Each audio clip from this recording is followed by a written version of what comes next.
ధాన్యం కొనుగోలులో రాష్ట్ర ప్రభుత్వం పూర్తిగా విఫలమైందని బీజేపీ రాష్ట్ర శాఖ అధ్యక్షులు రామచంద్రరావు అన్నారు. బీజేపీ యాదాద్రి భువనగిరి జిల్లా స్థాయి శిక్షణ శిబిరాలు యాదగిరిగుట్ట శివారులో మంగళవారం ప్రారంభమయ్యాయి. ఈ సందర్భంగా ఆయన శిక్షణ శిబిరాలను ప్రారంభించిన అనంతరం విలేకరుల సమావేశంలో మాట్లాడారు. సీఎం రేవంత్ రెడ్డి తరచుగా బీజేపీ నేతలపై విమర్శలు చేస్తున్నారని, తన నాయకులను విమర్శించడం తప్ప ఆయన చేస్తున్న అభివృద్ధి ఏమీ లేదన్నారు. రాష్ట్ర ప్రభుత్వమే చేయాలని, ఆ తర్వాత కేంద్ర ప్రభుత్వం తగినన్ని నిధులు కేటాయించి దాన్ని తీర్చుకుంటుందని అన్నారు. ధాన్యం కొనుగోలు విషయంలో రాష్ట్ర ప్రభుత్వం పూర్తిగా విఫలమైందని విమర్శించారు. నెల రోజులు ఆలస్యంగా ధాన్యం కొనుగోలు ప్రారంభించిన రాష్ట్ర ప్రభుత్వానికి ధాన్యం కొనుగోలుపై స్పష్టత లేదన్నారు. రాష్ట్రంలో అనేక అభివృద్ధి కార్యక్రమాలకు ఎయిమ్స్, ఎంఎంటీఎస్ లాంటి కార్యక్రమాలకు పెద్ద ఎత్తున నిధులు చేపట్టామన్నారు. రాష్ట్రంలో జాతీయ రహదారులకు పెద్ద ఎత్తున నిధులు వెచ్చిస్తున్నామని తెలిపారు. తాము అనేక అభివృద్ధి కార్యక్రమాలు చేస్తున్నా సీఎం రేవంత్ రెడ్డి తమ పార్టీపై లేనిపోని విమర్శలు చేయడం తగదని విమర్శించారు.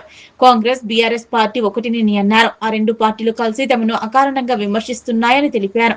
ప్రజలు అంతా గమనిస్తున్నారని, ప్రజలే ఆ రెండు పార్టీలకు బుద్ధి చెప్తారన్నారు. ఆయన వెంట పార్టీ జిల్లా అధ్యక్షులు అశోక్ గౌడ్ తదితరులు ఉన్నారు. తెలంగాణలో దాదాపు అన్ని జిల్లాలు పూర్తయినా 3 జిల్లాలు మాత్రం మిగిలినాయి. సిద్దిపేట, వికారాబాద్, నల్గొండ కూడా రేపు అయిపోతుంది. అది కూడా ఇక్కడే ఉన్నది.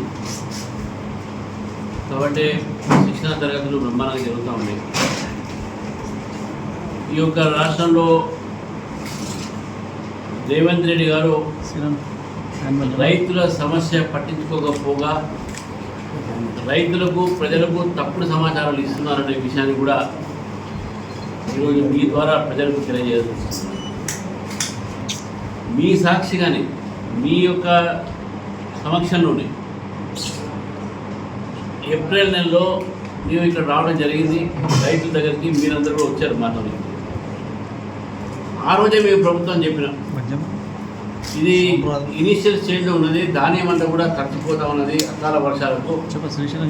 రైస్ మిల్లర్స్ ఎవరు కూడా స్పందించక ఎంఎస్పీ రేటుకు రైతులు అమ్మలేకపోతూ ఉన్నారు. వారు కుప్పలు ఇక్కడ పెట్టుకున్నారు. కనగలలో ఒక రైతు కూడా ఆత్మహత్య చేసే ప్రయత్నం చేశారు. ఆ రోజే మేము ప్రభుత్వాన్ని హెచ్చరించినాం. ప్రభుత్వం అప్పుడు స్పందించలేదు. ఎప్పుడైతే మా ఎమ్మెల్యేలు, మా ఎంపీలు, మా ఎమ్మెల్సీలు మేము కట్టుకట్టుగా కలిసి వివిధ జిల్లాలలో ధాన్యాల కేంద్రాలు మీకు చెప్పుకుంటుంటే అప్పుడు ప్రభుత్వం వేగవంతం చేసి ఏదో కొనుక్కునే ప్రయత్నం చేస్తున్నట్టు చూపెట్టారు. ఇంకా కొంత మిగిలింది. కానీ ప్రభుత్వం రేవంత్ రెడ్డి గారు చాలా ఆశ్చర్యపిస్తుంది.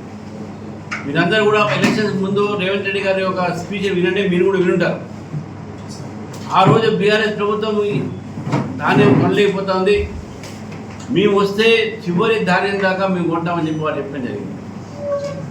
ఈరోజు వాళ్ళు కొనే పరిస్థితుల్లో లేరు. ఎందుకంటే దానికి కావాల్సిన తయారీగా ప్రభుత్వం లేదు. పైకి వచ్చి వాళ్ళు ఏమంటున్నారంటే కేంద్ర ప్రభుత్వం కొనాలని.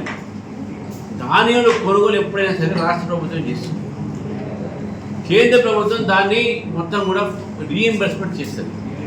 సూత్రీ ఖర్చుతో సహా, బోరీ సంచుల ఖర్చుతో సహా కేంద్ర ప్రభుత్వం దానికి రీఇంబర్స్మెంట్ చేస్తుంది. అయినప్పటికీ కూడా ఈరోజు దేశవ్యాప్తంగా కూడా కేంద్ర ప్రభుత్వం 1,40,00,000 మెట్రిక్ టన్ ధాన్యం మొత్తం దేశంలో ప్రొక్యూర్ చేసింది. అందులో 55.9 లక్షల మెట్రిక్ టన్ తెలంగాణ నుంచి ప్రొక్యూర్ అయింది. అంటే సగం 50% కన్నా ఎక్కువ తెలంగాణ ధాన్యాన్ని కేంద్ర ప్రభుత్వం తీసుకున్నది. కానీ వీళ్ళు ప్రజలకు చెప్పట్లేదు, అబద్ధాలు ఆడుతూ ఉన్నారు. ఇప్పుడు నరేంద్ర మోదీ గారు కొనాలంటారు, మీరు ఎందుకు కొనండి? కొనాల్సిన బాధ్యత మీది.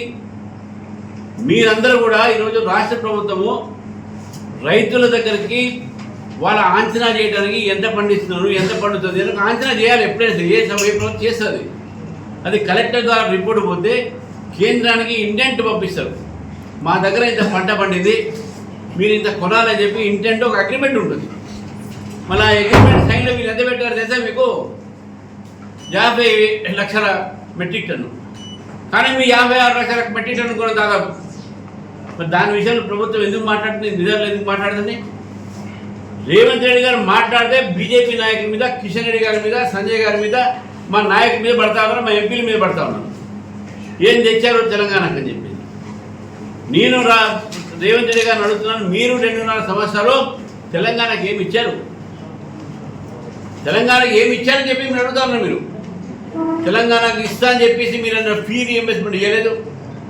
రిటైర్డ్ ఒక ప్రభుత్వ ఉద్యోగస్తులకు బెనిఫిట్స్ ఇవ్వలేదు, వాళ్ళకి రిటైర్మెంట్ బెనిఫిట్ ఇవ్వట్లేదు.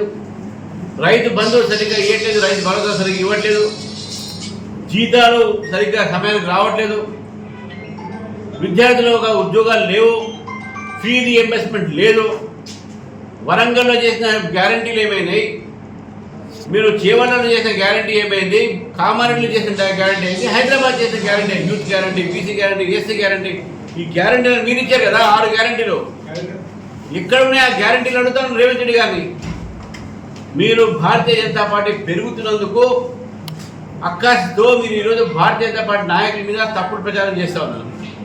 ఈరోజు నరేంద్ర మోదీ గారు లేకపోతే తెలంగాణలో జాతీయ రహదారులు ఈ విధంగా వచ్చే మొన్న వచ్చిన 10వ తారీఖు నాడు మే తారీఖు వచ్చినటువంటి సందర్భంగా దాదాపు 10,000 కోట్లతోని ఆ రోజు అభివృద్ధి కార్యక్రమం మొదలుపెట్టి మొన్న జగిత్యాలలో కూడా 8,000 కోట్లతోని జాతీయ రహదారులని వారు శాంక్షన్ చేయడం జరిగింది.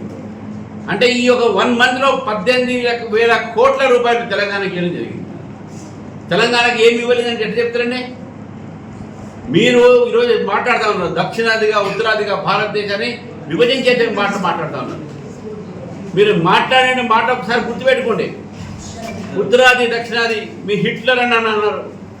సరే హిట్లర్